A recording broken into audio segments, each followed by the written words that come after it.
जानवी मल्होत्रा शहर की सड़कों की आदि, सच्चाई पर यकीन करने वाली लड़की। एक हाथ से स्टीयरिंग, दूसरे से बेपरवाही से सनग्लास ठीक करती हुई, जैसे किसी हॉरर नहीं, आम रोड ट्रिप की हीरोइन हो। पर अंदर कहीं दादी की डाकन वाली कहानियां अब भी धीमी फुसफुसाहट की तरह बची हैं। दादी की डाकन वाली बातें तो बस बचपन की डरावनी कहानियां थीं। पर पता नहीं क्यों इस बार गांव जाने का नाम लेते ही मन थोड़ा बेचैन है।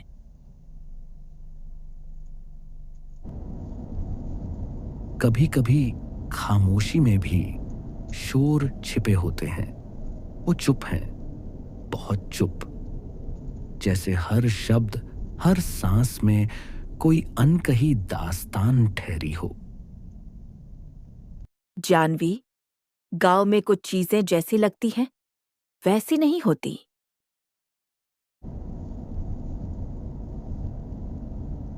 वाह प्लीज, आजकल डाकन वाकन थोड़ी होती है। बा धुंधले आसमान की ओर देखती है। ऊपर काला कौवा मंडरा रहा है।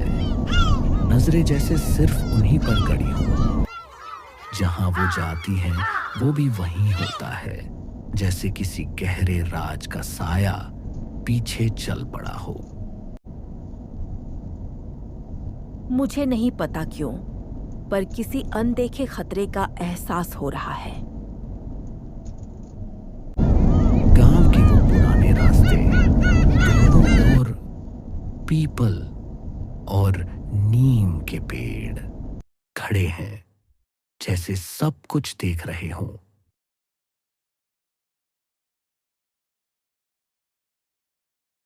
गांव बदल गया है, बहुत बदल गया है। डर, बहुत गहरा डर, जैसे कोई पुराना घाव फिर से खुल गया हो।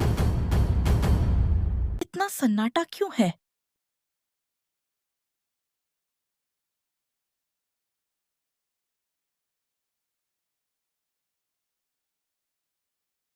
गांव की खिड़कियां रो नहीं रही थी, पर उनकी खामोशी में कई आंखें छुपी थीं। चेहरे अदृश्य थे, पर उनकी नजरें जानवी को महसूस हो रही थी।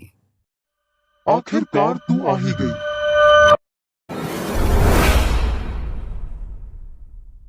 मैंने सुना नहीं, शायद हवा थी।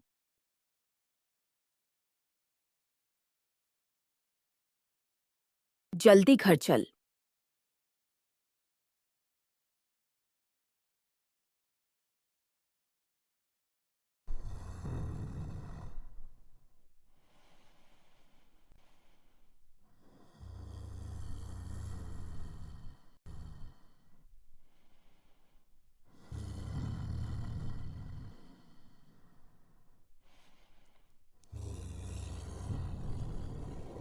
बा, आप साफ करवाइए ना घर को। लगता है किसी ने सालों से झाड़ू भी नहीं लगाया। वो चुपचाप उस पुराने कमरे में चली जाती है। पीछे से हल्की ठंडी सिसकी जैसी आवाज आने लगती है, जैसे कोई नजरों से ओझल सांस ले रहा हो। ओ प्लीज, ये क्या बा का हॉरर डेकोर है?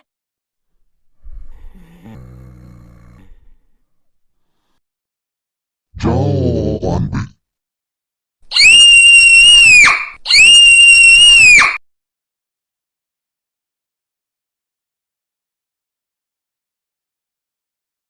ये अभी हिला? बा के चेहरे का रंग भय से पूरी तरह उतर गया। आंखें डर की वजह से फैली हुई, सीधे उस भयानक निशान पर जमी है। ये डाकन का निशान है। जानवी की मुस्कान जैसे कि गायब हो चुका था। पहली बार उसे लगा जैसे कोई साया उसके कंधे पर सांस ले रहा हो। कुछ दिन बाद सब कुछ नॉर्मल लग रहा था। जानवी सोच रही थी कि वो रात सिर्फ एक भयानक हादसा था, लेकिन जानवी गलत थी, क्योंकि वो चीज जिससे जानवी किसी तरह बच निकली थी अब फिर लौट रही, और इस बार पहले से भी ज्यादा खामोशी के साथ। कुछ गांव वाले चौपाल पर खड़े थे। बीच में 8 साल का रोहन बेसुध पड़ा था।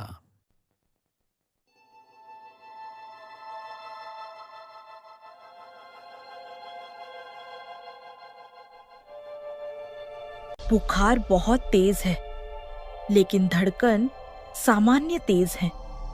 रोहन के होठों पर नीले जहर सी पपड़ी जमी थी। चमड़ी बर्फ की तरह ठंडी और नीली पड़ चुकी थी, और वो आंखें लगभग सफेद, जैसे किसी ने भीतर की जिंदगी चूस ली हो। रोहन के गले के पास से एक अजीब सी आवाज,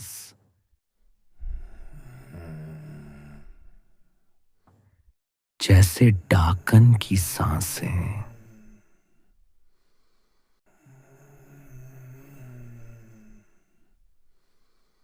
डाकन रात में बच्चों को छूती है।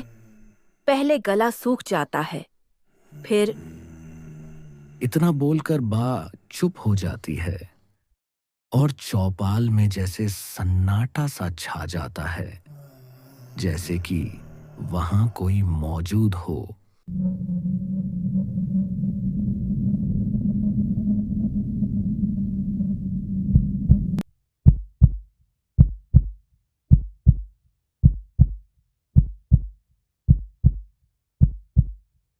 ये तीसरा बच्चा है। रात में कोई चलता है। छतों पर। ऊंचे पेड़ पर एक औरत उल्टी लटकी थी। सभी एक साथ चुप कहकर उसे चुप कराते हैं। सब डर के मारे बा की ओर देखते हैं।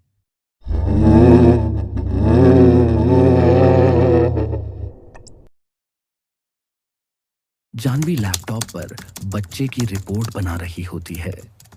अचानक लाइट फ्लिकरिंग करती है।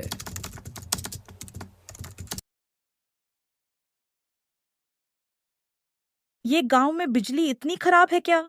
घर आवाज के साथ हिलता है, मानो कोई अपनी मौजूदगी का एहसास दिला रहा हो। दरवाजा मत खोलना।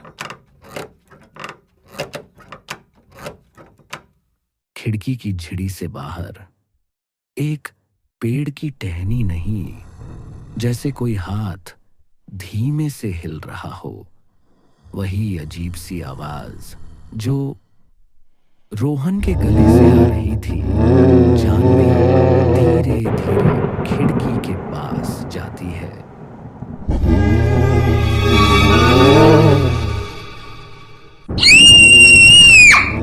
जानवी का दिल जैसे वहीं थम जाता है।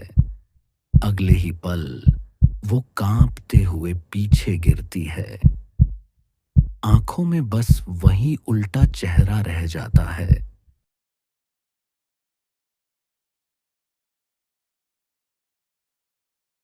मैंने कहा था, ये डाकन की जगह है।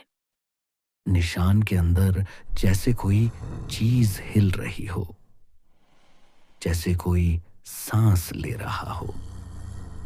जानवी पहली बार अंधविश्वास को विज्ञान की लड़ाई नहीं, जिंदगी और मौत की लड़ाई समझने लगती है। जानवी को अब तक यकीन नहीं हो रहा था कि डाकन जैसी चीज सच में होती है। उसके लिए हर चीज का एक वैज्ञानिक कारण होता था। हर आवाज, हर परछाई, हर डर के पीछे कोई लॉजिक छुपा होता है, यह उसका मानना था। लेकिन पिछली रात जो हुआ, उसने उसके पूरे दिमाग को हिलाकर रख दिया। फिर भी जानवी ने फैसला किया कि वो इसका पता लगाएगी। आज रात मैं खुद सब कुछ देखूंगी कि सच क्या है और झूठ क्या है। आंगन में हल्की धुंध, पीपल के पेड़ की टहनी हवा के बिना हिल रही है। जानवी हाथ में टॉर्च लेकर निकलती है।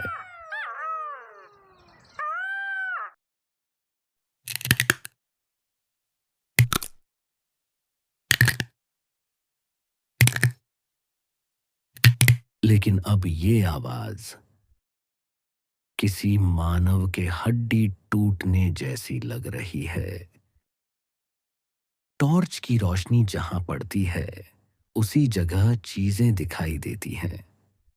अचानक रोशनी एक पेड़ पर जाती है और पेड़ की मोटी टहनी पर एक औरत उल्टी लटकी हुई, टांगे मुड़ी हुई, हाथ पीछे की ओर झुके हुए, चेहरा नहीं पूरा दिखता, धीरे धीरे मुस्कुराती है, पर मुस्कान इंसानी नहीं,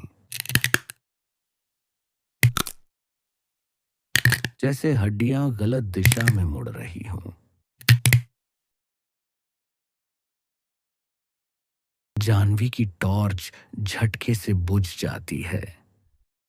अंधेरा, कुछ नहीं दिखता, सिर्फ आवाज। आखिरकार आ गई।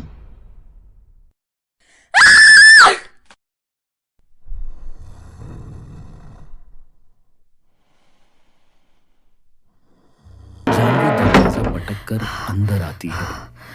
चेहरा पसीने से भीगा, आंखें लाल, वाह, सांस तेज। मैंने उसे देखा। वो कोई औरत नहीं थी।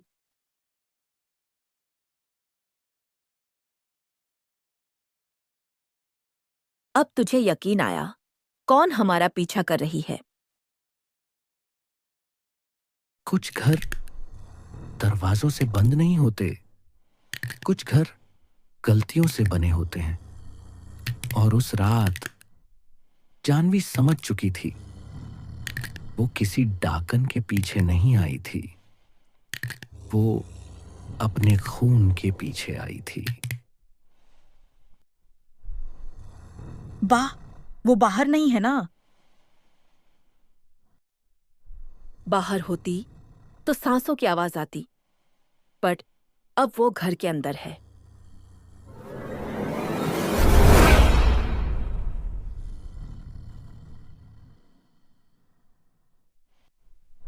वाह, ये निशान अब पहले से बड़ा हो चुका है।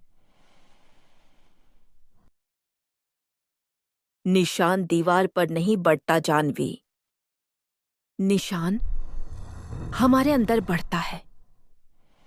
चलो मेरे साथ जानवी, कुछ सच छुपाने से भी नहीं छुपता। कुछ सच्चाइयां डाकन से ज्यादा डरावनी होती हैं, क्योंकि वो अपनों से जुड़ी होती हैं।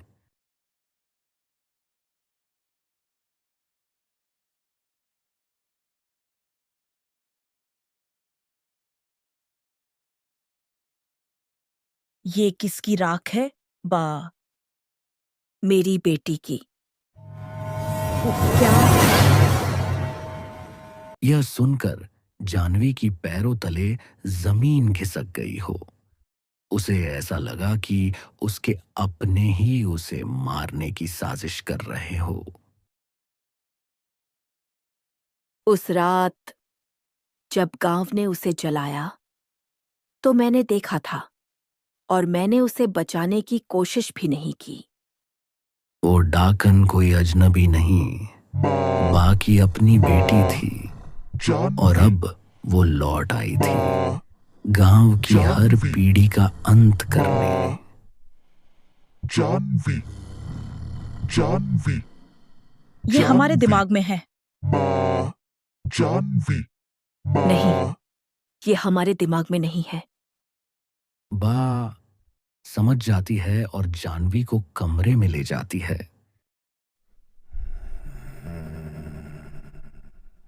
माँ, तू मुझे छोड़कर गई थी। बा डरती नहीं, बस खड़ी रहती है।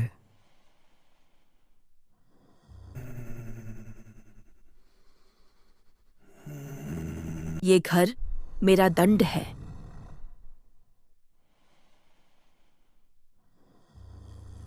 तो आज इसे खत्म करते हैं। डाकन को नहीं, वाहक को। बा, इसका मतलब कि आप नहीं बा, ऐसा मत कहिए। जानवी समझ जाती है, उसकी आंखें भर आती हैं। हर श्राप को किसी के अंदर रहना पड़ता है। माँ,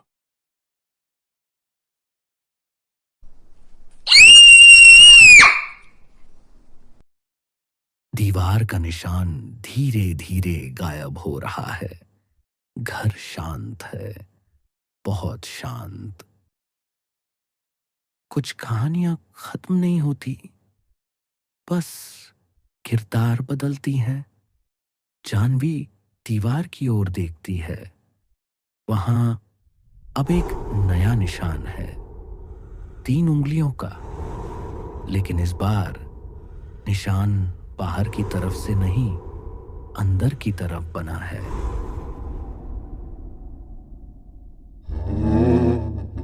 वाह, अब कोई नहीं बचेगा।